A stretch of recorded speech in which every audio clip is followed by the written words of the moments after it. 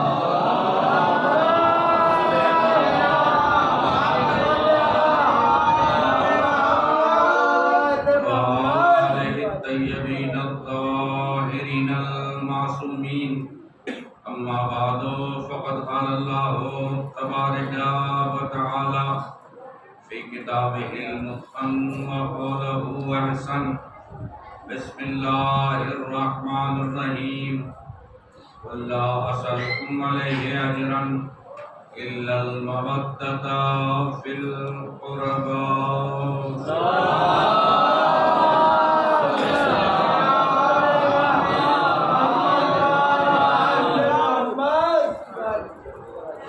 سواران ازا ماتنداران بلا آیہ کریمہ جس کی تلاوت کا شرف حاصل کیا گیا، یہ بڑی مشہور اور معروف آیہ کریمہ ہے کہ جسے آیہ مودت کے نام سے تعبیر کیا جاتا ہے۔ پروردگار نے انسانیت کی ہدایت کے لیے دو راستے فراہم کیے، ایک راستے کا نام ہے قرآن اور دوسرے کا نام ہے اہل بیت، اور دونوں ہم پلہ ہیں۔ قرآن نہ اہل بیت سے جدا ہو سکتا ہے، نہ اہل بیت قرآن سے جدا ہو سکتا ہے۔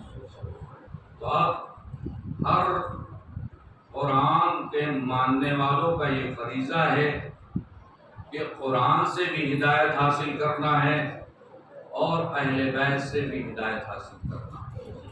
قرآن خاموش ہادی ہے، اہل بیت بولتے ہوئے ہادی۔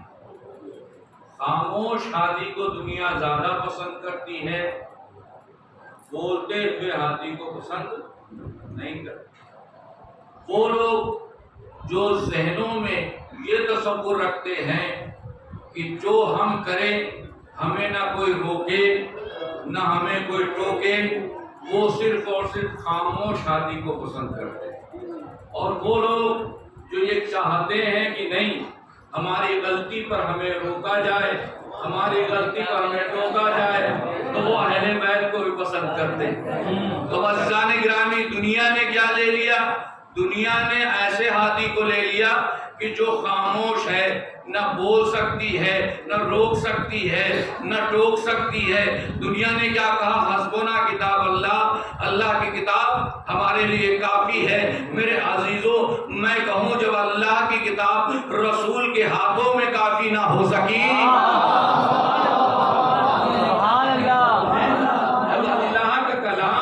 رسول کے ہاتھوں میں کافی نہ ہو سکا تو مسلمان کے ہاتھ میں کیسے کافی ہو سکتا ہے؟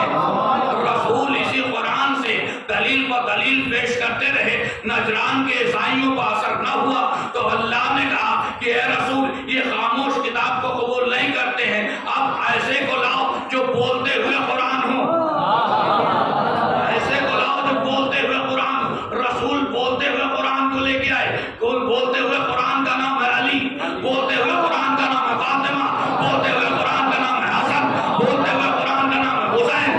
اب جب بولتے ہوئے قرآن کو رسول لے آئے تو نجران کے عیسائی کہہ رہے کہ ہم ان سے مباہلہ نہیں کریں گے۔ کہ کیوں نہیں کریں گے؟ کہ ان کا چہرہ ایسا ہے کہ جو کہہ دیں گے وہ ہو جائے گا، ان کے چہرے ایسے ہیں جو کہہ دیں گے وہ ہو جائے گا۔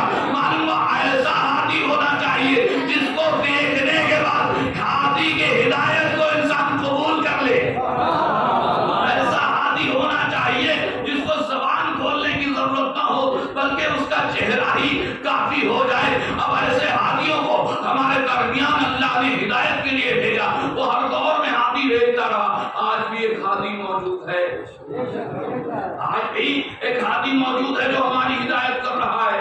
یہ قرآن ہم نے باقی نہیں رکھا، یہ امام بارگاہ ہم نے باقی نہیں رکھا، یہ منبر ہم نے باقی نہیں رکھا ہے، یہ فرش عطا ہم نے نہیں باقی رکھا، بلکہ ہر چیز کا وارث موجود ہے۔ منبر کا وارث موجود ہے، امام بارگاہ کا وارث موجود ہے، مسجد کا وارث موجود ہے۔ اسی لیے میں سینہ ٹھوک کے کہا کرتا ہوں ہم ہی وہ قوم ہے جس کا وارث موجود ہے۔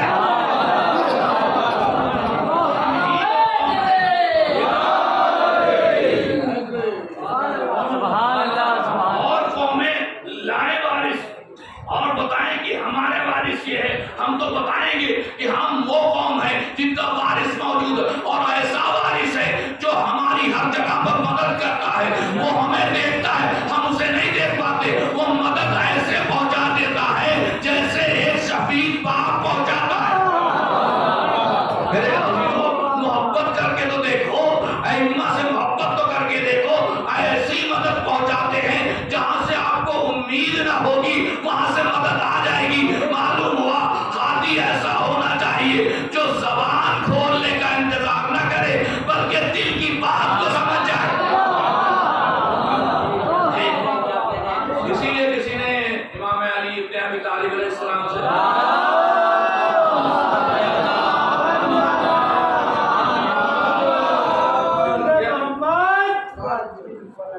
کہ حاتم بڑا سخی ہے۔ امام نے کہا کیا کرتا ہے؟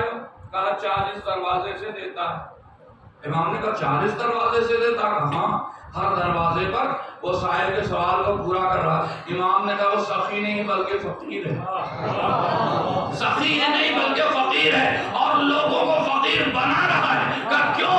کہ ایک ہی دروازے سے اتنا دے دیا جائے کہ اسے دوسرے دروازے پر کسی کو بھکاری نہ بناؤ، 5 کلو اناج دے کے بھکاری نہ بناؤ۔ کیا سن رہے ہیں؟ 5 کلو اناج دے کر کے بھکاری نہ بناؤ بلکہ انہیں روزگار سے لگا دو تاکہ وہ دوسروں کی عبادت کرے۔ حاتم وہی کر رہا تھا، بھکاری بنا رہا تھا۔ امام نے کہا نہیں، انہیں ایک ہی دروازے سے اتنا دے دیا جائے کہ لیے انہیں دوسرے دروازے پر جانے کی ضرورت نہ ہو۔ معلوم علی کی سخاوت میں اور حاتم کی سخاوت میں فرق ہے۔ علی کی سخاوت ایسی ہے کہ وہ دے دیتے ہیں تو انسان مستغنی ہو کر کے جاتا، حاتم دے دیتا ہے لیکن اس کا دل نہیں بھرتا۔ کیوں نہیں بھرتا؟ کیونکہ وہ محتاج بنانا چاہتا ہے، علی مختار بنانا چاہتے ہیں، علی مختار بنانا چاہتے ہیں کہ ہم تمہیں اتنا عطا کر دیں گے، زندگی میں تمہیں کچھ کمی نہ محسوس ہوگی۔ تو عزیزان گرامی، انہیں کہاں سے ملا؟ اللہ نے انہیں عطا کیا ہے۔ جنت پر ان کا قبضہ، کوثر پر ان کا قبضہ، سلسبیل پر ان کا قبضہ، جہنم پر ان کا قبضہ، جنت پر ان کا قبضہ۔ اب اگر کوئی محبت کرتا ہے تو کہیں گے ھذا لی، اور جو کوئی نفرت کرتا ہے کہیں گے ھذا لکا، یہ تیرا والا ہے، یہ میرا والا ہے۔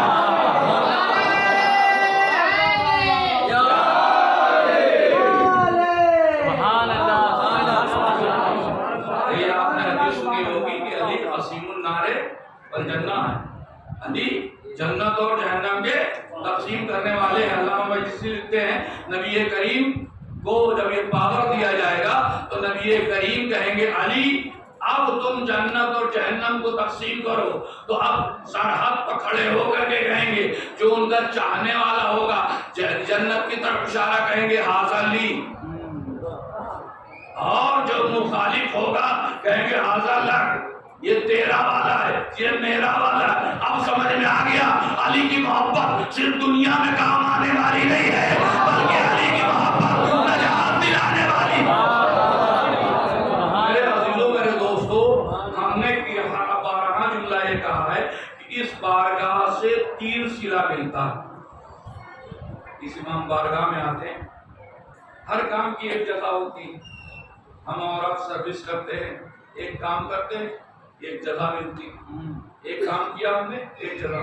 حسین کا بارگاہ ایسا ہے کہ یہاں پر 3 جزائیں ملتی ہیں، 3 جزائیں ملتی۔ ایک جزا روحانی غذا، ایک جزا جسمانی غذا، ایک جزا جنت، ایک جزا جنت۔ روحانی غذا کیا ہے؟ یہ ذاکر کا جو بیان ہے یہ روح کو تازہ کر رہا ہے، ذاکر جو بیان کر رہا ہے یہ روح کو غذا دے رہا ہے۔ اور جیسے ہی ذاکر کا بیان تمام ہوا وہاں پر لوگ تبرک لیے کھڑے ہوئے، وہ کیا ہے؟ وہ جسمانی غذا ہے۔ اب 2 غذائیں تو یہی مل گئی، اور حسین نے کہا 2 سے کام نہ چلے گا بلکہ تیسرے جگہ پر یعنی جنت بھی ہم تمہیں دیں گے۔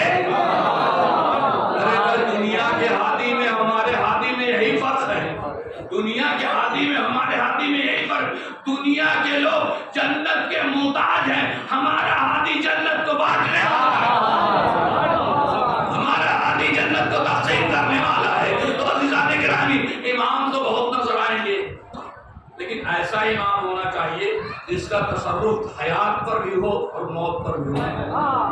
ایسا امام ہونا چاہیے جس کا تصرف زندگی میں بھی ہو اور موت میں بھی ہو، زمین پر بھی ہو، آسمان پر بھی ہو، اور ایسی جگہ پر اس کی حکومت ہو جہاں تصور نہیں کر پاتے ہیں۔ عزیزان گرامی، دنیا کیا ہے؟ دنیا منکر خدا ہوئی تو اس نے اپنا خدا بنا ڈالا۔ دنیا منکر خدا جب ہوئی تو اس نے اپنا خدا بنا ڈالا۔ وہ اس خدا بنانے کا مقصد کیا تھا؟ جس چیز سے ڈر گیا اس کو اپنا خدا مان لیا۔ اور سے سنیے گا، جو اس چیز سے ڈر گیا اسے خدا مان لیا۔ سانپ سے ڈر گیا، سانپ سے ڈرا ناگ دیوتا ہو گئے۔ کیا سن رہے ہیں؟ پتھر سے ڈر گیا، پتھر کی پوجا ہونے لگی۔ ندی سے ڈر گیا، گنگا میاں ہو گئی۔ کیا سن رہے ہیں؟ غور فرمائیے۔ چاند سے ڈر گیا، چندا ماما ہو گئے۔ سورج سے ڈر گیا، سورج دیوتا ہو گئے۔ ستاروں سے ڈر گیا، ستارہ دیوتا ہو گیا۔ علی نے کہا ہم تمہارے خداؤں کو نیست و نابود کر رہے ہیں جسے تم خدا مانتے ہو۔ علی نے کہا تم نے سانپ کو خدا مانا ہے، سانپ خدا نہیں ہو سکتا۔ علی نے بچپنے ہی میں کلے اجگر کو چیرا، علی نے بچپنے ہی میں کلے اجگر کو چیرا۔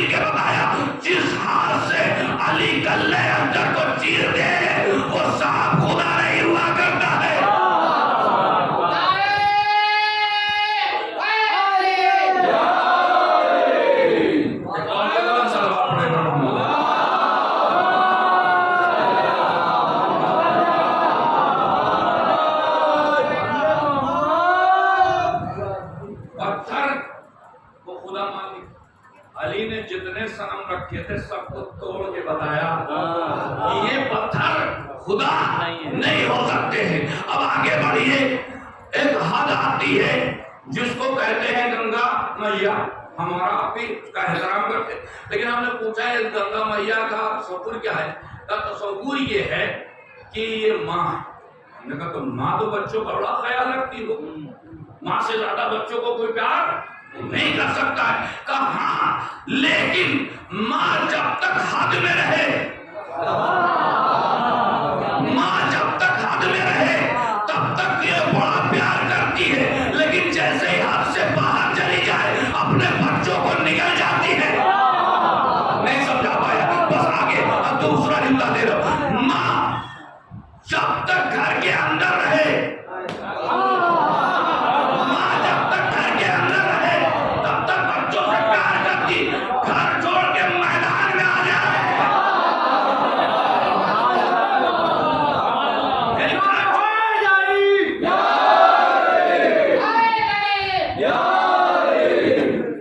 یعنی جو ماں گھر کے اندر رہے وہ بچوں سے پیار کرتی ہے، گھر کی چوکھٹ کراس کر کے میدان میں چلی جائے یعنی وہ بچوں کو نگل جاتی ہے۔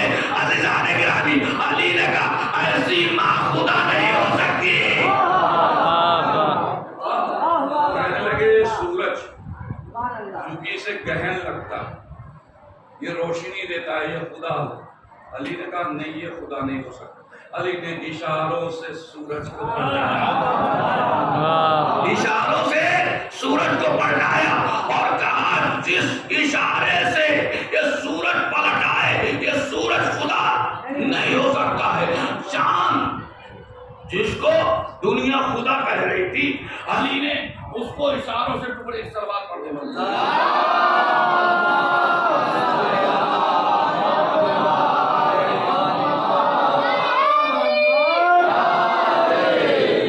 اشاروں سے ٹکڑے میں تقسیم کر دیا۔ یہ ستارے جسے خدا کہا جا رہا تھا، علی نے کہا یہ خدا نہیں ہو سکتا، یہ تو ہم جب چاہیں اپنے ڈیوڑی پر بلا لیتے ہیں، ان ستاروں کو ہم جب چاہیں اپنی ڈیوڑی پر بلا لیتے ہیں۔ یعنی دنیا کا جو تصور تھا علی نے اسے باطل کر کے بتایا۔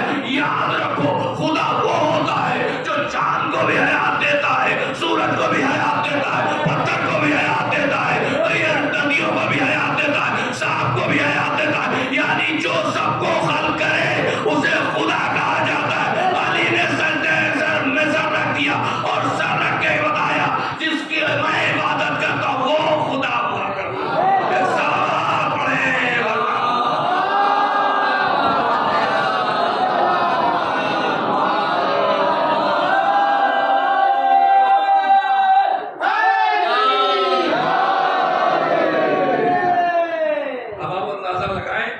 دنیا کے بنائے ہوئے خدا اور حقیقی خدا میں فرق یہ ہے کہ دنیا کے بنائے ہوئے خدا خود اپنی حفاظت نہیں کرتا۔ دنیا نے خدا بنایا، ان کی حفاظت وہ خود اپنی حفاظت، جو اپنی حفاظت نہ کر سکے وہ خلاق عالم کی حفاظت کیا کرے گا؟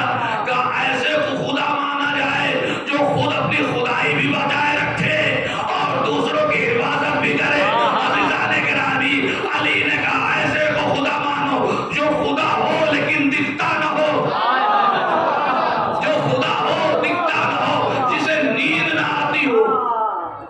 علی نے کہا جسے نیند نہ آتی ہو وہ خدا ہے۔ نصیریوں نے جملہ سن لیا۔ علی نے کہا کہ جسے نیند نہ آتی ہو خدا، نصیریوں کے کان میں آواز آئی کہ آپ بھی تو خدا ہیں، کہ آپ بھی تو خدا کا کیوں؟ کہ آپ کبھی سوئے نہیں، آپ کبھی سوئے نہیں۔ علی نے شب ہجرت سو کے بتایا، جو علی سو جاتا ہے ایک شب علی نے سویا کس لیے؟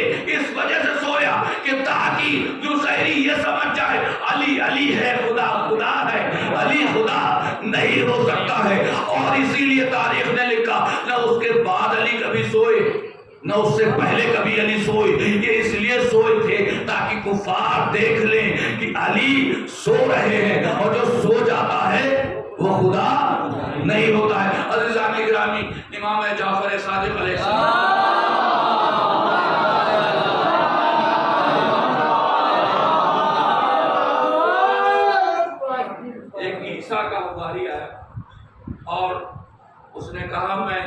عیسیٰ کو ابن اللہ مانتا ہوں، اللہ کا بیٹا مانتا ہوں۔ تو اچھا تمہاری دلیل یہی؟ امام نے فرمایا کہ ہاں آپ ابن اللہ مانتے ہیں، لیکن ایک چیز ہماری سن لیجیے کہ یہ تمہارے نبی جو ابن اللہ ہیں ان کا شیوا کیا تھا؟ اب یہ رات بھر عبادت کرتے تھے، دن میں روزہ رکھتے تھے۔ امام نے کہا تم نے غلط کہا، تم نے غلط کہا، یہ نماز نہیں پڑھتے تھے، یہ روزے میں کوتاہی کرتے تھے، یہ شریعت اسلام کی پابندی نہیں کرتے تھے۔ بس وہ حوارین تھا، وہ تڑپ کے کہنے لگا آپ کو کس نے امام بنایا؟ ارے عیسیٰ سے زیادہ کوئی عابد نہیں تھا، عیسیٰ سے زیادہ کوئی پرہیزگار نہیں تھا، عیسیٰ سے زیادہ کوئی سجدہ کرنے والا نہیں تھا۔ امام نے کہا ہم یہی تو بتانا چاہتے، جو سجدہ کرتا ہے وہ عبداللہ ہوتا ہے، وہ ابن اللہ نہیں ہوا کرتا۔ جو سجدہ کرتا ہے وہ عبداللہ ہوا کرتا ہے، اللہ کا بندہ ہوا کرتا ہے۔ عیسیٰ اللہ کے بندے ہیں، عیسیٰ اللہ کے بیٹے نہیں ہیں۔ عزیزان گرامی، یہ دنیا ماننے پہ آ جائے تو جس کا باپ نہ ہو اسے خدا کا بیٹا کہہ دے، اور نہ ماننے پر آئے تو کیا کرتا ہے؟ جس کے باپ ہو ان کے باپ کا بھی انکار کر دیتے ہیں۔ یہ دنیا عزیزان گرامی، خصوصاً وہ لوگ جو اسلام سے تعلق رکھتے ہیں، انہیں یہ دیکھنا چاہیے میرا نبی کیا کہہ رہا ہے، میرا نبی کیا فرما رہا ہے، میرے نبی کا کیا فرمان ہے۔ نبی نے فرمایا دو ہدایت کے راستے ہیں، ایک قرآن اور ایک اہل بیت، دونوں سے متمسک رہنا۔ قرآن بھی تمہارا ہاتھی ہے، اہل بیت بھی تمہارے ہاتھی ہے۔ قرآن قانون بتائے گا، اہل بیت چل کے دکھائیں گے۔ قرآن قانون بتائے گا، اہل بیت چل کے دکھائیں گے۔ قرآن نے کہا اقیموا الصلاۃ، نماز قائم کرو۔ اب مسلمانوں میں اتنا دم ہے کہ نماز کو قائم کرتے نہیں نا؟ اب سب میں دم ہے، جب رسول نے دکھا دیا، جب علی نے پڑھ لی تو سب میں دم آ گیا۔ جب یہ حکم آیا تھا اقیموا الصلاۃ، نماز قائم کرو، کسی میں اتنی ہمت تھی کہ جو نماز قائم کرتا، یعنی جب رسول اور علی کے بغیر نماز قائم نہ ہو سکے، نماز قائم نہ ہو سکے تو علی اور رسول کے بعد نماز کیسے قبول ہو سکتی ہے؟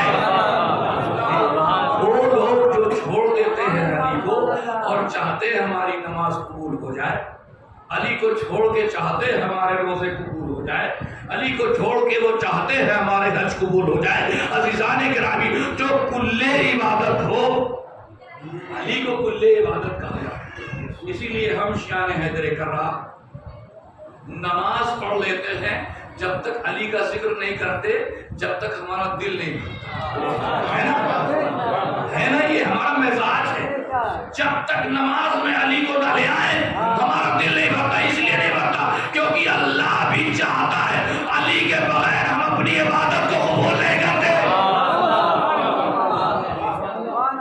اگر میں حج پہ گیا تو میں نے دیکھا، آپ لوگوں نے بھی یہاں دیکھا ہوگا مسجدوں میں، کہ وہاں سورہ پڑھا جا رہا تھا، سورہ الحمد، بڑے اچھے انداز میں، بڑے اچھی تلاوت، لیکن سورہ الحمد کہاں سے پڑھا جا رہا تھا؟ الحمدللہ رب العالمین، یہاں سے پڑھا۔ میں پوچھا بھائی اس میں بسم اللہ کیوں نہیں ہوا گیا؟ اب بسم اللہ کی ضرورت کیا؟ میں نے کہا نا، بسم اللہ سورے کا جز ہے، بسم اللہ سورے کا جز ہے، اور اگر بسم اللہ نہ کیا گیا تو سورہ مکمل نہیں ہو سکتا ہے۔ عزیزان گرامی، چلتے چلتے بات یہاں تک آ گئی کہ آپ سمجھے نہیں، بسم اللہ میں کچھ پوشیدہ ہے، بسم اللہ میں کچھ پوشیدہ ہے۔ عزیزان گرامی، میں آپ کو یاد دلاؤں، اگر بسم اللہ میں کچھ پوشیدہ ہے تو یاد رکھو، بسم اللہ چھوڑنے کے بعد نہ الحمدللہ ملے گا نہ رسول اللہ ملے گا۔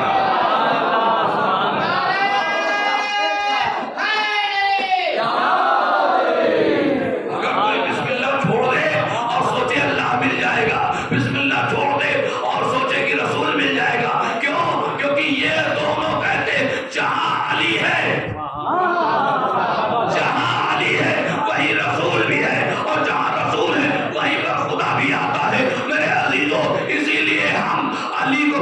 رکھتے ہیں، علی کو پکڑے ہوئے ہیں، علی کی ولایت کو مستقر کیے ہوئے کہ علی مل گیا تو رسول مل جائے گا، علی مل گیا تو خدا مل جائے گا۔ لہذا اگر خدا تک جانا ہے تو ڈائریکٹ نہیں جا سکتے۔ آج کل مسلمانوں میں ایک فرقہ ہو گیا، وہ کہتے ہیں ڈائریکٹ اللہ سے مانگ لیتے ہیں۔ ہم نے کہا اچھا مثال میں آپ کے سامنے پیش کر رہا ہوں، 2 دعا ہے۔ پروردگار مجھے بیٹا دے دے،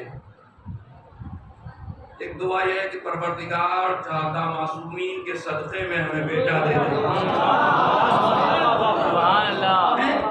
دونوں دعا میں فرق ہوا کہ نہیں؟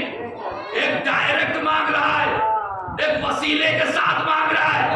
اللہ نے کہا جس نے وسیلہ دیا ہے اس کی دعا کو رد نہیں کریں گے، جس نے وسیلہ نہیں دیا اسے قبول نہیں کریں گے۔ جس نے وسیلہ نہیں دیا اس کی دعا کو قبول نہیں کریں گے، اور وسیلہ بھی ایسا ہونا چاہیے جس کا رابطہ ڈائریکٹ ہو۔ آپ ڈی ایم کے آفس میں جاتے ہیں نا تو ایسے کو ڈھونڈتے ہیں کہ جس کا تعلق ڈائریکٹ ڈی ایم سے، وہ ڈی ایم سے ملتا ہو، اس کا رابطہ اور اس کا اخلاق ڈی ایم سے اچھا ہو، جو کہہ دیتا ہو وہ ہو جاتا ہو۔ تو اب اللہ تک پہنچنا ہے تو ایسے کا وسیلہ بنانا پڑے گا جس کا رابطہ وہاں تک ہو، جس کی رسائی وہاں تک ہو۔ عزیزان گرامی، جب موسیٰ جیسا نبی وہاں تک نہ جا سکا، جب موسیٰ نبی ہے، صاحب کتاب نبی ہے، جب وہاں تک نہ جا سکا، کہاں سے گفتگو کرتا تھا؟ طور کے پہاڑ سے گفتگو کرتا تھا، اور گفتگو بھی کس سے کرتا تھا؟ اللہ سے نہیں کرتا تھا۔ کیا سن رہے ہیں؟ اگر اللہ گفتگو میں مقید ہو جائے تو اللہ نہیں ہے۔ علی فرماتے موسیٰ سے ہم نے طور پہ کلام کیا، موسیٰ سے ہم نے طور پہ کلام کیا، یعنی علی کی آواز تھی لہجہ خدا کا۔ موسیٰ سے ہم نے طور پہ کلام کیا ہے، عیسیٰ کے حوارین سے ہم نے بچایا ہے، ابراہیم کی آگ کو گلزار ہم نے کیا ہے، اور نمرود سے ہم نے ابراہیم کو بچایا ہے، اور نوح کی کشتی کو نجات ہم نے دلایا ہے، آدم کی توبہ کو ہم نے قبول کرایا ہے۔ کون کہہ رہا ہے؟ یہ علی کہہ رہے ہیں۔ نہج البلاغہ کھولیے گا، اس میں شروع ہی میں دیا ہوا ہے کہ آدم کا توبہ قبول کرانے والا میں، نوح کی کشتی کو نجات دلانے والا میں، ابراہیم کو نجات دلانے والا میں، موسیٰ سے طور پر کلام کرنے والا میں۔ عزیزان گرامی، یعنی اللہ نے بھی ایک ہی لہجے کو پسند کر لیا ہے۔ نہیں بات واضح نہیں ہوئی، اگلا جملہ دے۔ مولائی کسے کہا جاتا ہے؟ جو علی کو مانے۔ جیسے ہی آپ کے درمیان علی کا نام آتا ہے فوراً آپ خوش ہو جاتے ہیں۔ کیوں؟ کیونکہ آپ ہیں مولائی۔ سبحان اللہ۔ میں جملہ پلٹ کے کہوں، آپ ہی مولائی نہیں ہیں بلکہ اللہ بھی مولائی ہے۔ اللہ بھی مولائی ہے۔ کیوں؟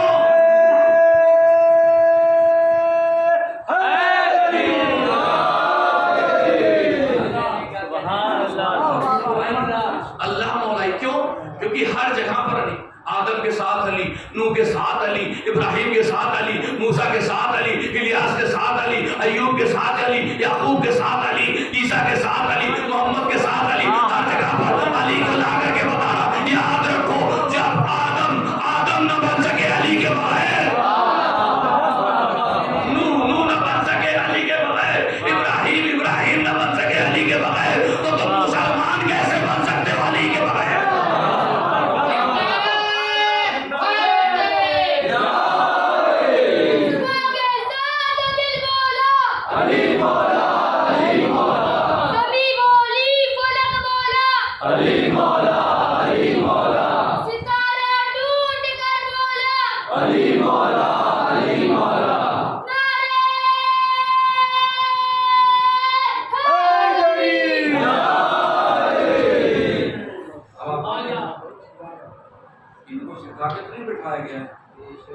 یہ کیوں بول رہے ہیں؟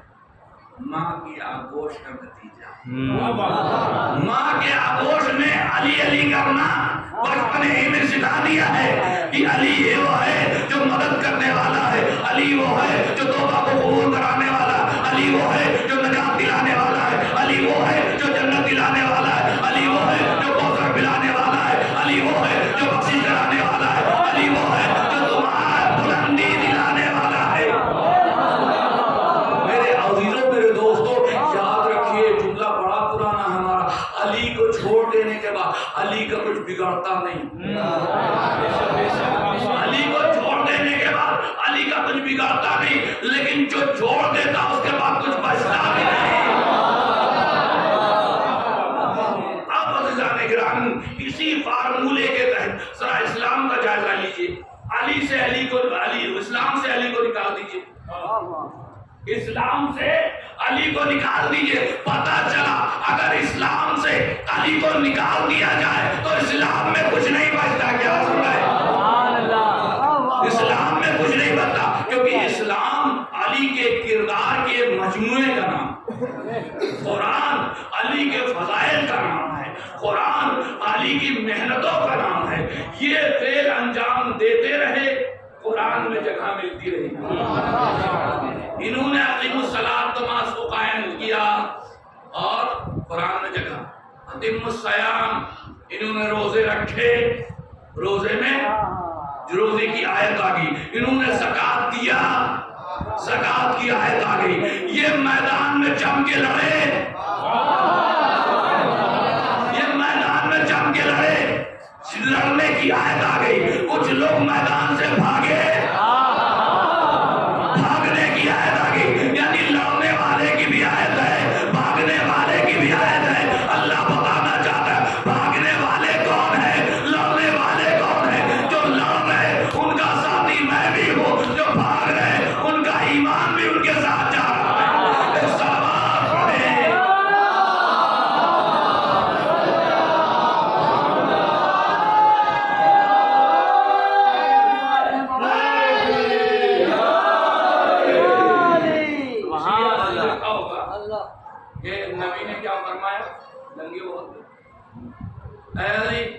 سب چلے گئے تو آپ کیوں نہیں گئے؟ ولی نے کیا پیارا جملہ ارشاد فرمایا، اے رسول کیا ایمان لانے کے بعد کفر اختیار کر لیتا؟ ایمان لانے کے بعد کفر اختیار کر لیتا؟ علی نے قانون کل دے دیا ہے، یاد رکھو جو نبی کو چھوڑ کے چلا جائے گویا کہ اس کا ایمان بھی چلا جاتا ہے۔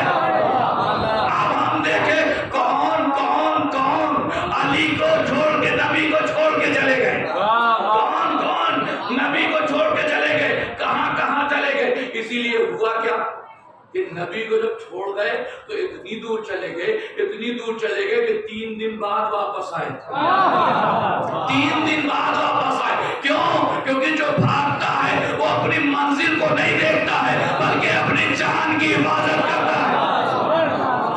اور علی وہ ہے جو بھاگتے ہوئے کا کبھی پیچھا نہیں کرتا، علی نے کبھی بھاگتے ہوئے کا پیچھا نہیں کیا۔ عزیزان گرامی، ہمیں عادی کیسا چاہیے؟ ہمیں عادی ایسا چاہیے کہ جو نہ بولے، نہ روکے، نہ ٹوکے، نہ ہمیں کسی غلط کام کے لیے منع کرے، نہ برائیوں پر ہم کو روکے۔ ایسا ہادی چاہیے نا، ایسا ہادی چاہیے۔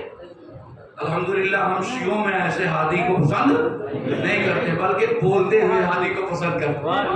ہم شیعوں میں بولتے ہوئے ہادی کو پسند۔ آپ دیکھتے ہوں گے کہ چور کہیں چوری کرنے جا رہا ہو، جب تک لوگ جگتے رہیں گے، جب تک لوگ جگتے رہیں گے، جب تک اس کی ہمت نہیں ہوگی کہ وہ چوری کر لے۔ ادھر نیند کے آغوش میں گئے، وہ فوراً گھر میں داخل ہو گیا، یعنی معلوم ہوا چوری ہمیشہ خاموشی میں ہوا کرتی ہے۔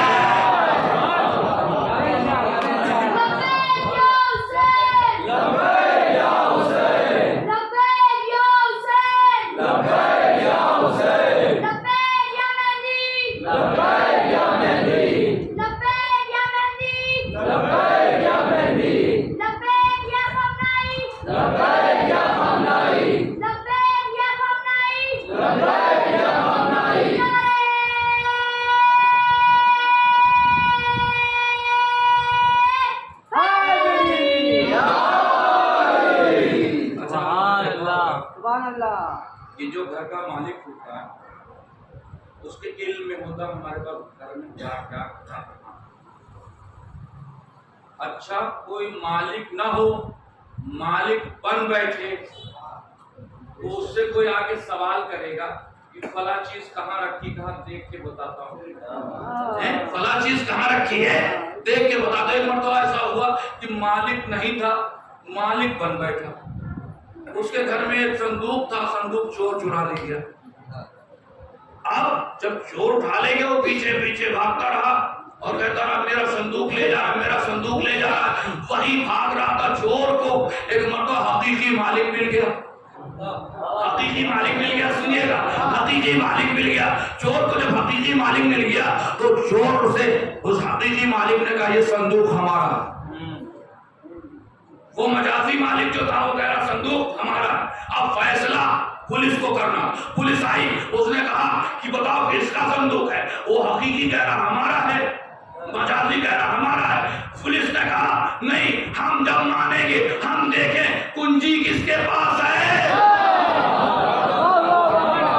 ہم جب مانیں گے ہم دیکھیں اس تالے کی چابی کس کے پاس ہے۔ جو حقیقی مالک تھا اس نے چابی نکالا، اس نے کہا چابی تو نکال لیا ہے، چابی تو ڈپلیکیٹ بھی بنائی جا سکتی ہے، اب تالا کھولنے سے پہلے ہم تمہارا امتحان لیں، یہ بتاؤ کہ اس صندوق کے اندر کیا ہے۔ اب صندوق کے اندر کی مثال سن لیجئے گا، آپ انشاءاللہ بڑے محظوظ ہوں گے۔ صندوق کے اندر جو حقیقی مالک تھا اس نے بتایا ہماری ولایت کی سند ہے، ہماری سخاوت کی سند ہے، ہماری امامت کی سند ہے۔ اب عزیزان گرامی پولیس والے نے کہا کہ تم اس تالے کو کھولو، اور جیسے ہی اس نے چابی سے تالا کھولا جو حقیقی مالک نے بتایا تھا وہ سب کچھ نظر آیا۔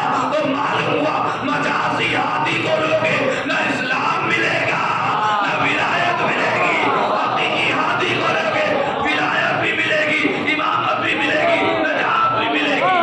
صلوات پڑھیں۔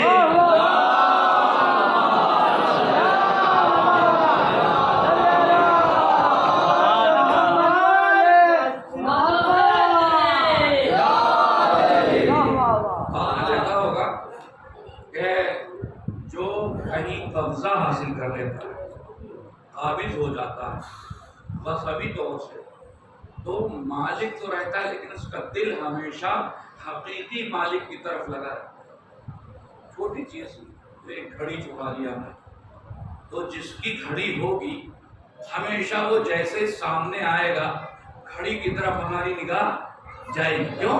کیونکہ اس کی گھڑی ہے، ہم مالک نہیں ہے، مالک وہ ہے۔ معلوم ہوا اسلام میں جو حقیقی لوگ ہوں گے ان سے مسائل شرعیہ پوچھو گے تو عورتوں کا سہارا لینا کی ضرورت نہیں پڑے گی۔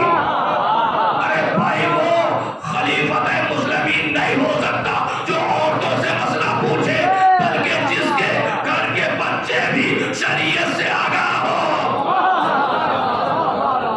جس کے گھر کے بچے بھی قرآن سے آگاہ ہو، جس کے گھر کے بچے ہی قرآن میں گفتگو کرتے ہو، اسے ہادی برہم کہا جاتا ہے، اسے ہادی برہم کہا جاتا ہے۔ اسی لیے اللہ نے دونوں ہادیوں کو بھیجا، ایک بولتا ہوا ہادی اور ایک خاموش ہادی۔ بولتا ہوا ہادی تمہاری ہر جگہ پر ہدایت کرے، اچھا خاموش ہادی اپنی بھی حفاظت نہیں کر سکتا۔ قرآن رکھا ہے، نعوذ باللہ استغفر اللہ، کوئی قرآن کو چرانے آ جائے کہ کیا قرآن اپنا بچاؤ کرے گا؟ نہیں، زبانی نہیں، اس کے لیے زبان کی ضرورت ہے۔ اللہ نے کہا اس قرآن کو زبان دینے کے لیے ہم لسان اللہ کو بھیج دے رہے ہیں، قرآن کو زبان دینے کے لیے لسان اللہ کو بھیج رہے ہیں، جو اللہ کی زبان ہوگی، جو قرآن کو زبان دے گا۔ اب تمہیں آیت کا ترجمہ پوچھنا ہوگا تو علی سے پوچھ لینا، علی اس آیت کا ترجمہ کیا ہے، اس آیت کا مفہوم کیا ہے، اس آیت کا مقصد کیا ہے۔ عزیزان گرامی یہ مسلمان جو اس قرآن پہ اتنا گھمنڈ کرتے ہیں، میں پوچھوں یہ بتاؤ قرآن تمہارے سمجھ میں آ گیا؟ قرآن تمہارے سمجھ میں آ گیا؟ کہیں گے واہ صاحب قرآن تو ہمارے سمجھ میں آئے، ہم نے نے کہا آپ کے سمجھ میں ایک آیت نہیں ہے، یہ پورا قرآن کیا سمجھ میں آئے گا؟ آپ کے سمجھ میں ایک آیت نہیں، کون سی آیت ہے؟ ہم نے کہا اہدنا الصراط المستقیم، سیدھے راستے پر کو دکھا. ہم تو کہتے ہیں قائم رکھ، ہم تو کہتے ہیں کہ سیدھے راستے پر قائم رکھ، اور آپ کیا کہتے ہیں؟ سیدھے راستے کو دکھا. یعنی رسول کے دکھانے کے باوجود جو راستہ نہ دیکھ سکے وہ پورے قرآن کا ترجمہ کیا کر پائے گا؟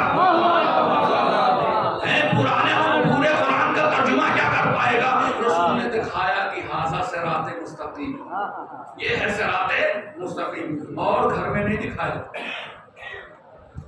کہیں کسی جنگل میں نہیں دکھایا. دکھایا کہاں تھا؟ مسجد نبوی میں. اور پوچھنے والا کون تھا؟ پوچھنے والے تھے خلیفہ اول. تاریخ طبری میں لکھی گئی اس روایت کو کہ 7 مرتبہ یا 9 مرتبہ خلیفہ اول نے پوچھا ھذا صراط مستقیم، اے رسول صراط مستقیم سے مراد؟ ہر بار رسول نے ابو بکر کو بیٹھ. ایک مرتبہ رسول نے دیکھا کہ نوجوان مسجد کے دروازے پر داخل، رسول نے دیکھا ایک نوجوان مسجد کے دروازے پر داخل ہوا. ابو بکر کھڑے ہو جاؤ، کیا کہہ رہے تھے؟ رسول میں کہہ رہا تھا صراط مستقیم سے مراد کیا؟ وہ نوجوان اور قریب آ گیا، وہ نوجوان اور قریب آ گیا. جب منبر کے پاس وہ نوجوان آ گیا تو کہا اے ابو بکر سمجھو، اور اس نوجوان کا چہرہ سامعین کی طرف کیا.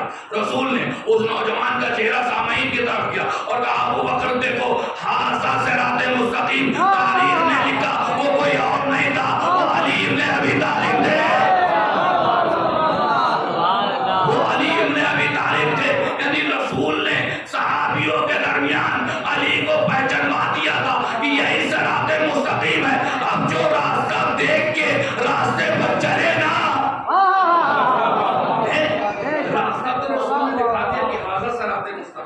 یہ صراط مستقیم، علی کا راستہ صراط مستقیم، علی سے محبت صراط مستقیم، علی سے محبت جنت کی ضمانت ہے.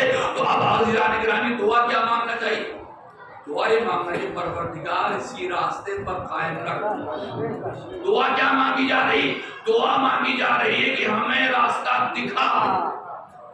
ارے بھائی آدم سے لے کے آج تک اور آج سے لے کر قیامت تک لوگ جب دعا ہی مانگتے رہے تو جزا کب ملے گی؟ جزا کب ملے گی؟ یعنی کہ قبر میں چلے جاؤ گے علی کا بغض تمہیں صراط مستقیم بہانے نہ دے گا. قبر میں چلے جاؤ گے علی کا بغض تمہیں صراط مستقیم بہانے نہیں دے گا، کیونکہ علی کا بغض یہ ہے کہ انسان کو کھوکھلا کر دے. آپ یہاں تو کہنے لگے کہ ہم علی کے راستے کو نہیں مانیں گے بلکہ صراط مستقیم کی دعا مانگیں. اب گھومتے ٹہلتے کہاں پہنچ گئے؟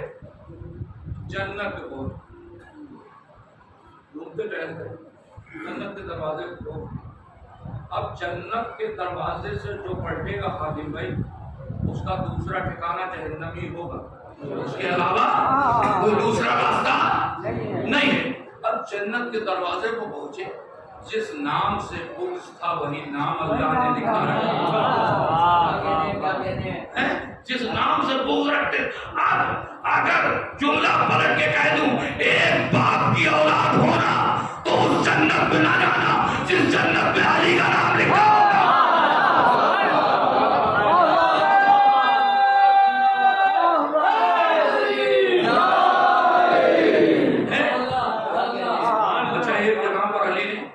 علی کا نام نہیں بلکہ اللہم جسے لکھتے کہ وہ اوپر علی کا نام لکھا ہے اور نیچے آپ کے گھروں میں ڈور بیل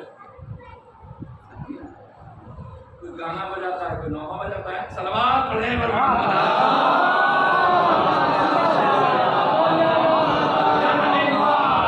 اللہ نے جنت میں بھی ڈور بیل لگائی. جب آپ علی کا نام لکھیں گے نا تو جنت کے دروازے کو تخل باب کریں گے تو آواز آئے گی بے علی بے علی بے علی بے علی بے علی بے علی. یعنی علی کے بغیر جب جنت کا دروازہ نہیں داخل کھل سکتا ہے تو علی کے بغیر تم جنت میں کیسے جاؤ گے؟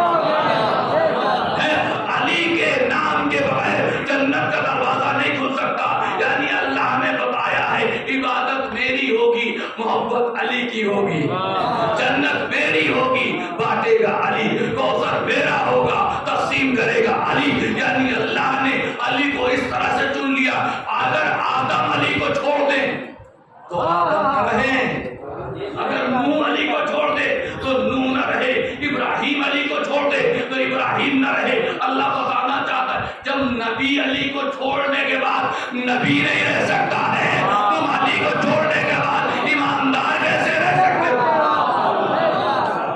اور سب سے پہلی شرط یہ ہے کہ انسان دیکھے کہ محسن کے اس احسان کو کبھی نہ ہو۔ اور نوجوانوں تمہیں ایک جملہ میں کہہ رہا ہوں اور اسے یاد رکھتا ہوں، محسن کے احسان کو کبھی نہ ہو۔ اگر تمہیں کسی نے ایک حرف سکھا دیا ہے اس کے احسان مند رہو، تمہیں نماز سکھا دی ہے اس کے احسان مند رہو، تمہیں کوئی راہ ہدایت کی باتیں بتا دی ہو تم اس پر عمل کر رہے ہو اس کے احسان مند رہنا۔ کیوں؟ کیونکہ محسن کے احسان کو جو فراموش کر دیتا ہے وہ ابو جہل کہلاتا ہے، وہ ابو لہب کہلاتا ہے، وہ ابو سفیان کہلاتا ہے، وہ معاویہ کہلاتا ہے، وہ یزید کہلاتا ہے۔ جو محسن کے احسان کو یاد رکھتا ہے وہ کیا کہلاتا ہے؟ وہ علی کہلاتا ہے، وہ حسن کہلاتا ہے، وہ محمد کہلاتا ہے، وہ حسین کہلاتا ہے۔ محسن کے احسان کو ہمیشہ یاد رکھنا۔ اور شیعوں تمہاری ذمہ داری ہے، تمہاری نگاہ ہمیشہ علی کی طرف ہونا چاہیے۔ ایک جملہ یہاں پر اکثر کیا ہوتا ہے، ایک صلوات پڑھ دے پر محمد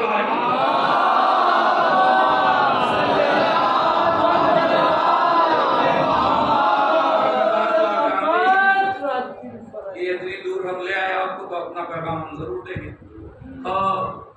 اکثر کیا ہوتا ہے کہ ہم باغ فدق کے غاصبوں پر دان کرتے ہیں۔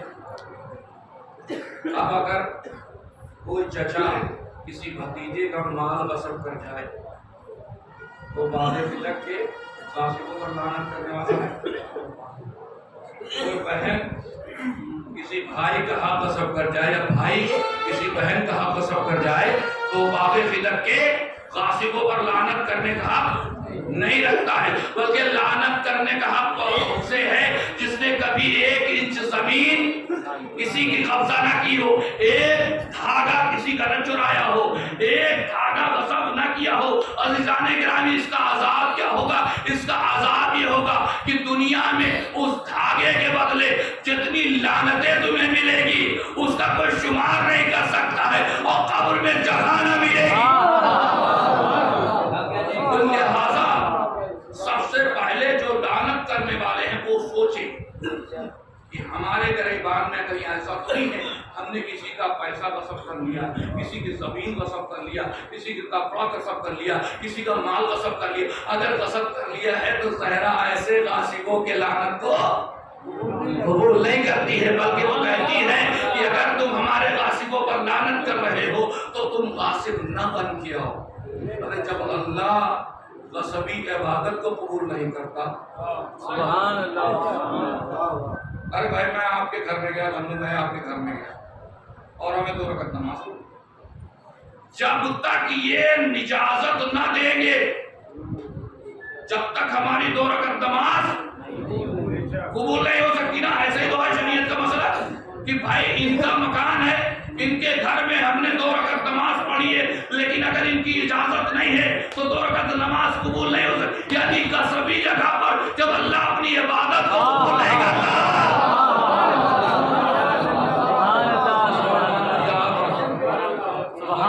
یاد رکھنا کہ غصب سے مال بڑھتا نہیں، کم ہوتا ہے۔ غصب سے نسلیں ختم ہو جاتی ہیں۔ غصب میں، کیونکہ ہم نے ہمیشہ یہ جملہ کہا حرام میں برکت نہیں ہے، حلال میں برکت ہے۔ حلال میں برکت ہے۔ آپ کہیں گے کیسے؟ ہمارے یہاں ایک صاحب آئے، کہنے لگے مولانا میں 1 لاکھ روپے کماتا ہوں۔ پھر ہم مولانا اس کی برکت ہی نہیں۔ 1 لاکھ روپیہ 28 دن چلتا، 30ویں دن ختم ہو۔ ایک صاحب اور آئے، مولانا میں 10,000 روپیہ کماتا ہوں۔ پھر کہنا عالم یہ ہے کہ مولانا آرام سے میری زندگی گزر رہی ہے اور کچھ پیسے بچ بھی جاتے ہیں اس مہنگائی کے دور جہاں سلنڈر 1200 روپے کا۔ سلوات پڑھائے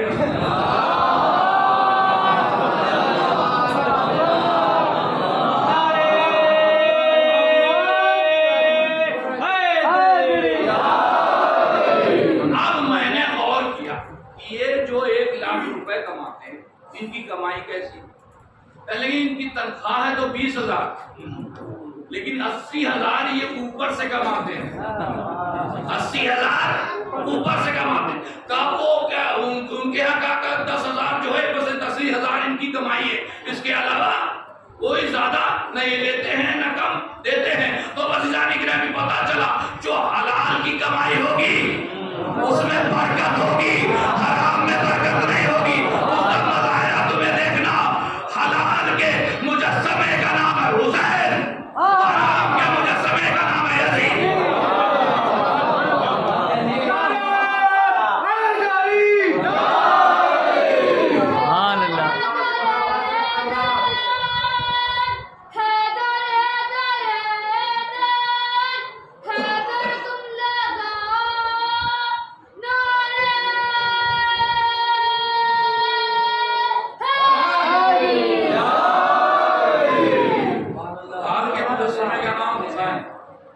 حرام کے مجسمے کا نام یزید۔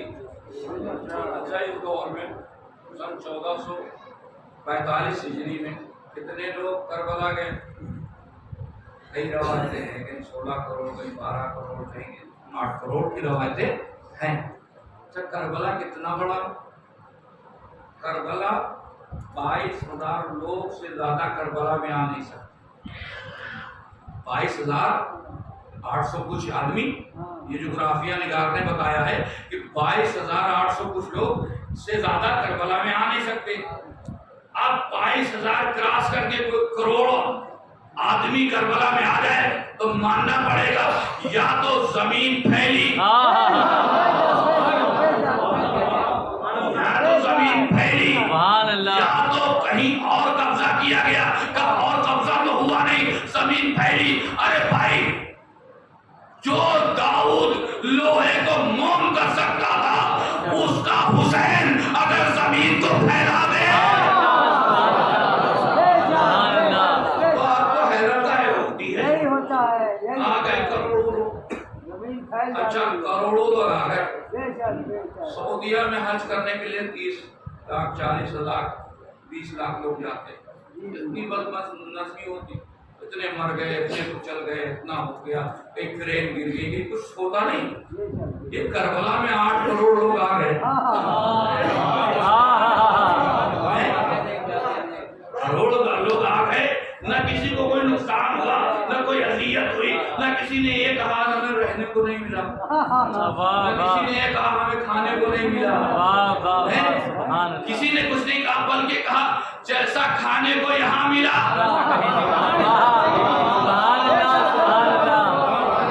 جیسے مہمان نوازی یہاں ہوئی ویسے کہیں نہ ہوئی۔ معلوم ہوا، یاد رکھو تمہاری حکومت اور ہے اور وہاں کی حکومت اور ہے، وہاں کے گورنر کا نام ہے عباس، وہاں کے بادشاہ کا نام ہے حسین۔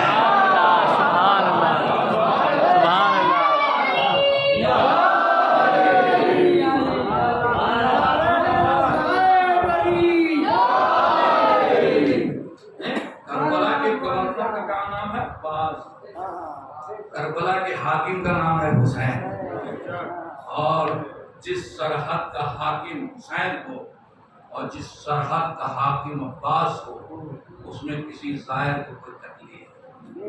لیکن میرے عزیزو جب بھی زائر جاتا ہے تو اس بیابان جنگل کو یاد کرتا ہے جہاں پر حسین کا سر تن سے جدا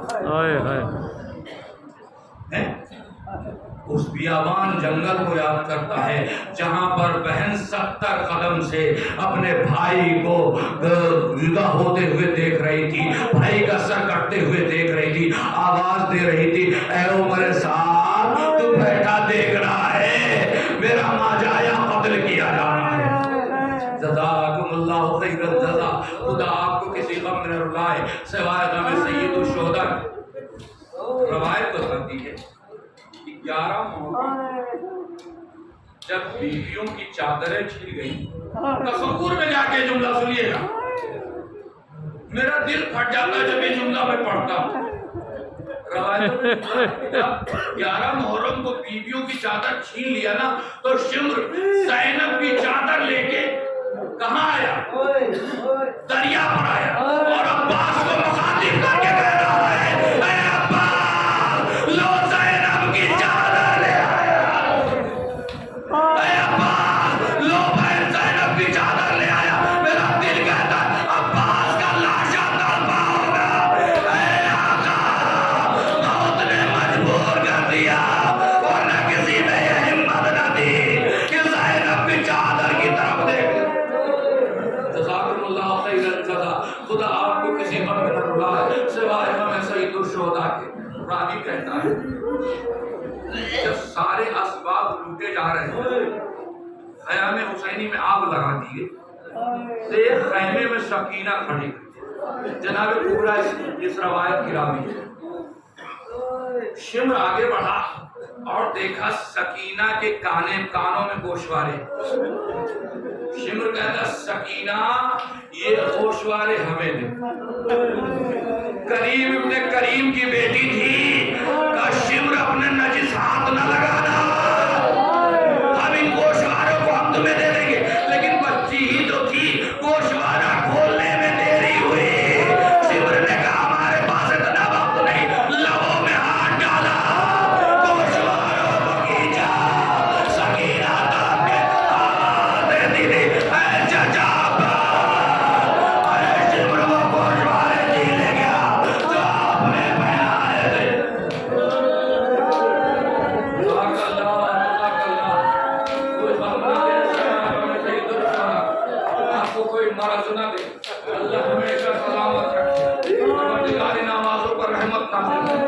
حسین فقیریا کرے. آپ سن سکو گے آپ نے کہیں دیکھا کہ 4 سال کی بچی عصا کا سہارا لے کے چلتی؟ آپ نے کہیں دیکھا کہ 4 سال کی بچی کے بال سفید ہو گئے ہوں؟ ارے یہ حسین کے سینے پر سونے والی سکینہ کا یہ حال تھا کہ 4 سال کی عمر میں عصا کا سہارا لے کے چلتی تھی, بال سفید ہو گئے تھے. ایک مرتبہ پہلوانے سکینہ جگی آئی, سید سجاد کا شانہ ہلا. اب یہ سید سجاد آپ سے کچھ سوال کرنا چاہتا. کہاں بہن بتاؤ کیا سوال. اب بھیا پیاس کی کتنی منزلیں؟ جناب سکینہ سے سید سجاد نے کہا بہن یوں تو پیاس کی بڑی منزلیں ہیں لیکن مختصر سنو 4 منزلیں سب سے زیادہ شدید. پہلی منزل کیا ہے؟ تو پہلی منزل یہ ہے کہ انسان کو جب پیاس زیادہ بڑھ جاتی ہے تو اس کی آنکھوں کے نیچے اندھیرا چھا جاتا ہے. اس کے آنکھوں کے نیچے اندھیرا چھا جاتا ہے. تو سکینہ طرف پہ کہتی ہاں بھیا میں نے قاسم کو دیکھا تھا, اس کے آنکھوں میں اندھیرا چھایا ہوتا. آواز دے رہا ہے چچا میرے آنکھوں سے کچھ دکھائی نہیں دے رہا. جزاک اللہ جزاک اللہ. سکینہ پیاس کی دوسری منزل یہ ہوتی کہ زبان تلوے سے چپک جاتی. زبان تلوے سے چپک جاتی. سکینہ تڑپ کے کہتی ہے ہاں بھیا ہم نے بھیا علی اکبر کو دیکھا تھا, جب لوٹ کے آئے تھے تو بابا کے پاس سوال کیا تھا, زبان تلوے سے چپک گئی تھی. آئے اکبر کتنا پیاسا. جزاک اللہ جزاک اللہ. کوئی غم نہ دے سوائے ہمیں سید الشہداء. راوی کہتا ہے کہ مرتبہ سید سجاد نے کہا کہ پیاس کی تیسری منزل کہ کہا اے سکینہ سنو, مچھلی کو تم نے دیکھا, مچھلی کو جب تالاب سے نکالا جاتا ہے تو جب تک جان رہتی ہے پورے جسم سے تڑپتی ہے. جب جان نکل جاتی ہے تو تم کو کبھی اٹھاتی ہے کبھی گراتی ہے. جب پورے جسم کی جان نکل جاتی ہے تو کبھی منہ کو کھولتی ہے کبھی بند کرتی ہے, کبھی منہ کو کھولتی ہے کبھی بند کرتی ہے. اولاد والوں یہ جملہ سن لینا. اصل ایک مرتبہ سکینہ نے کہا ہم نے بھیا اصغر کو دیکھا ہے. ارے پیاس کا یہ عالم تھا. اصغر کبھی منہ کو کھولتا تھا کبھی بند کرتا تھا. آئے اصغر کتنا پیار.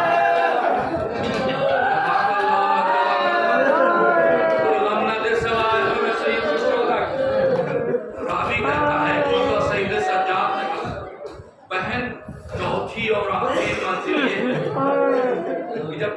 مداس حد سے زیادہ بڑھ جاتی ہے تو انسان کے جسم کی ہڈیاں گوشت چھوڑ دیتی ہے، انسان کے جسم کی ہڈیاں گوشت چھوڑ دیتی ہے۔ ایک مرتبہ سکینہ نے تڑپ کے کہا بھیا ہم نے تم سے چھپایا، ارے میرے جسم کی ہڈیاں گوشت چھوڑ چکی ہے۔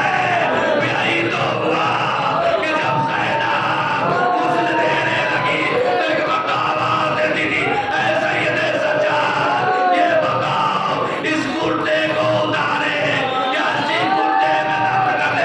سید سجاد نے کہا ارے کرتے کو نہ اتارنا، کیونکہ کرتے کے ساتھ میری بہن کی کال بھی آ جائے گی۔ ارے سید سجاد اسی کرتے میں سکینہ کو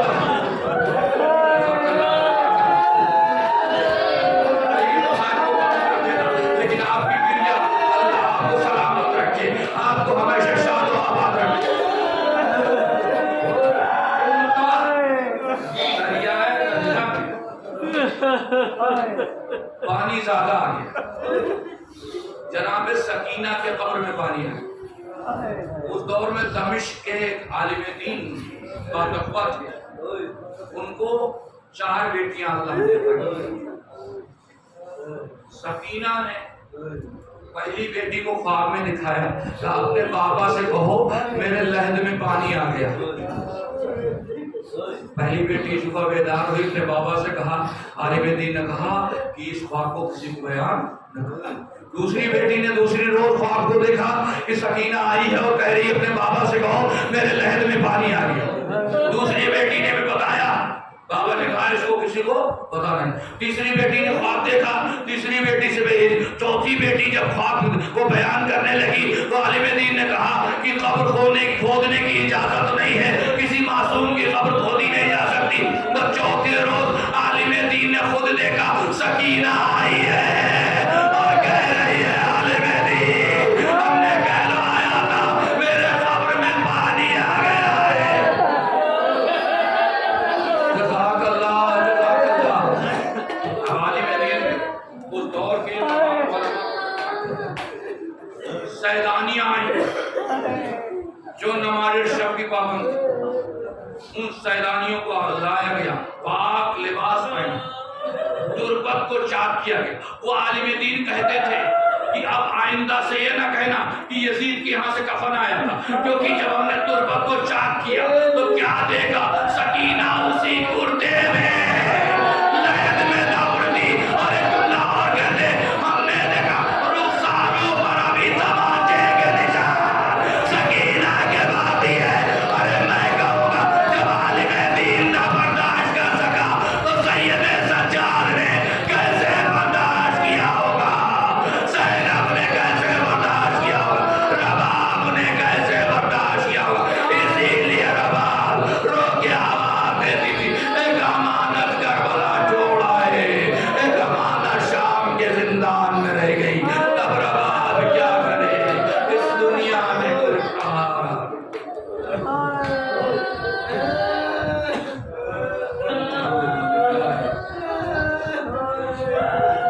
وَإِنَّا إِلَيْهِ رَاجِعُونَ۔ رضن فضائی و تسلیم ہے۔ ہمارے رات کے واسطہ محمد علیہ محمد کا ہمارا اس مختصر اعمال کو قبول فرما، مومنین کی بھی حاجات پورا فرما، پریشان حال ان کی پریشانی کو دور فرما، مقروض انہیں قرض سے نجات دے، جو بے روزگار انہیں بس روزگار کر دے۔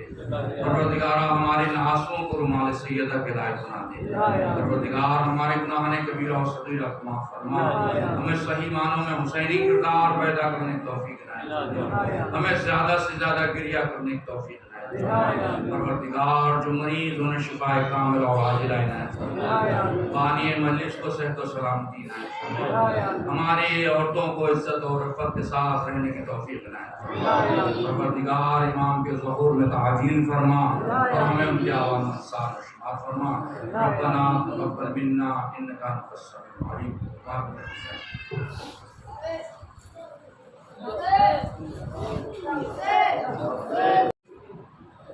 غمخوار بہن یاد آئی، نظر میں بھائی کو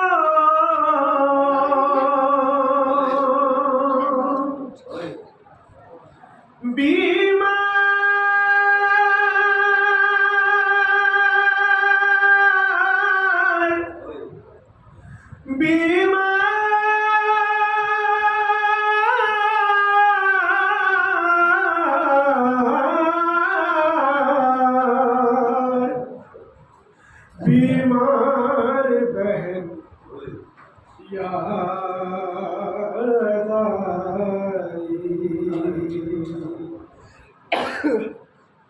رو کے کہنے لگے علی اکبر، اے بہن میرا انتظار نہ کر، اے بہن میرا انتظار نہ کر، اے بہن میرا انتظار نہ کر، چند لمحوں میں کیا ہو کس کو خبر، اے بہن میرا انتظار نہ کر، اے بہن میرا انتظار نہ کر، سانس رکنے لگی ہے سینے میں، سانس رکنے لگی ہے سینے میں، خون کا عکس ہے پسینے میں، خون کا عکس ہے پسینے میں،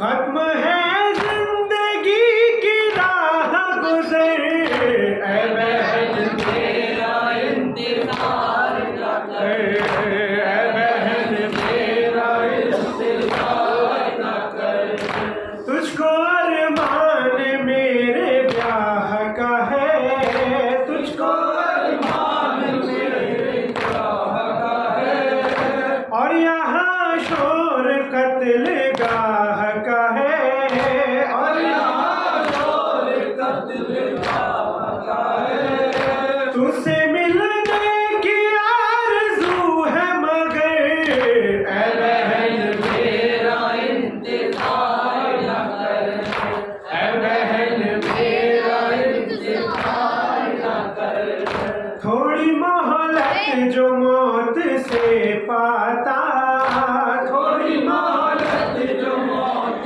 سے پاتا، تجھ کو لینے ضرور آ جاتا، تجھ کو لینے ضرور آ جاتا، ہو گئے سارے خواب زیر و زبر، اے بہن میرا انتظار نہ کر، اے بہن میرا انتظار نہ کر، میں ہوں مجبور تیرے سر کی قسم، میں ہوں مجبور تیرے سر کی قسم، بس اسی غم میں چھوٹ جائے گا دم، بس اسی غم میں چھوٹ جائے گا دم، نوک نیزہ سے چھٹ گیا ہے جگر، اے بہن میرا انتظار نہ کر، اے بہن میرا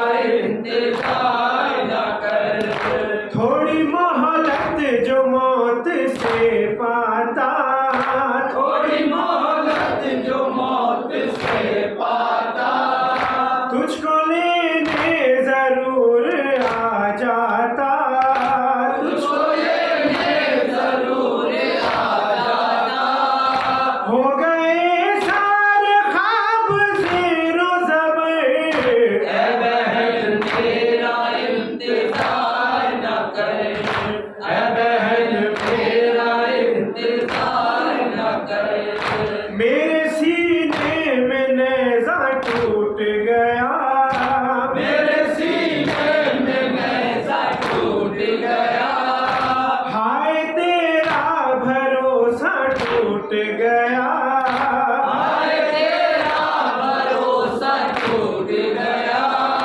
راستہ اب نہ دیکھ شام و سحر، اے بہن میرا انتظار نہ کر، اے بہن میرا انتظار نہ کر، میری آنکھوں میں اب اندھیرا ہے، میری آنکھوں میں اب اندھیرا ہے، ہر طرف موت کا بسیرا ہے، ہر طرف موت کا بسیرا ہے، دل پہ برچھی کے وار کا ہے اثر، اے بہن میرا انتظار نہ کر، اے بہن میرا انتظار نہ کر، اپنا وعدہ نبھا نہیں سکتا، اپنا وعدہ نبھا نہیں سکتا،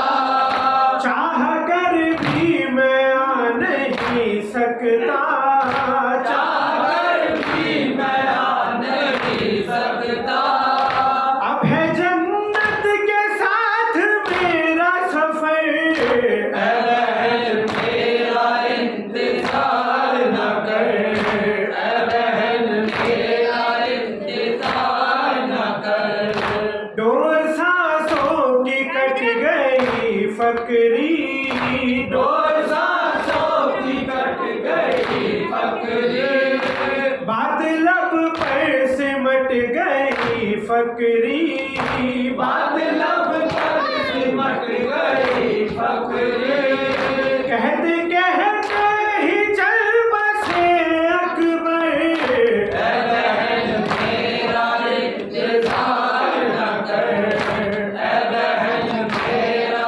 انتظار نہ کر،